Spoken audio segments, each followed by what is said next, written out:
اعوذ باللہ من الشیطان الرجیم بسم اللہ الرحمن الرحیم۔ ناظرین، اللہ تبارک و تعالیٰ کی ذات نے ہمیں بے شمار نعمتوں سے نوازا ہے، لیکن انسان ناشکرہ ہے۔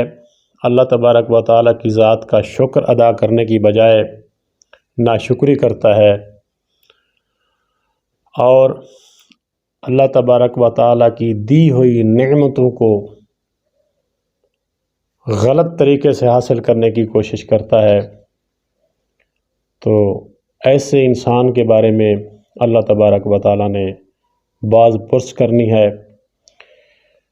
ایک شخص حضور اکرم صلی اللہ علیہ وآلہ وسلم کی خدمت میں حاضر ہوا اور دست بستہ گزارش کی، اے اللہ کے رسول صلی اللہ علیہ وآلہ وسلم، میری جان آپ پر قربان، مجھے کوئی ایسا عمل بتائیں کہ میرے تمام اعمال اللہ کی بارگاہ میں قبول ہوں۔ مجھے کوئی ایسا عمل بتائیں کہ میں جو دعا مانگوں اللہ تبارک و تعالیٰ کی ذات اسے قبول فرمائے۔ تو حضور اکرم صلی اللہ علیہ وآلہ وسلم نے اس شخص سے مخاطب ہو کر فرمایا، اگر تم چاہتے ہو کہ تمہارے تمام اعمال قبول ہوں اور تمہاری دعا درجہ قبولیت تک پہنچے، تو اپنے رزق کو، اپنے کھانے پینے کو پاک کر لو اور اپنے پیٹ کو حرام سے بچاؤ۔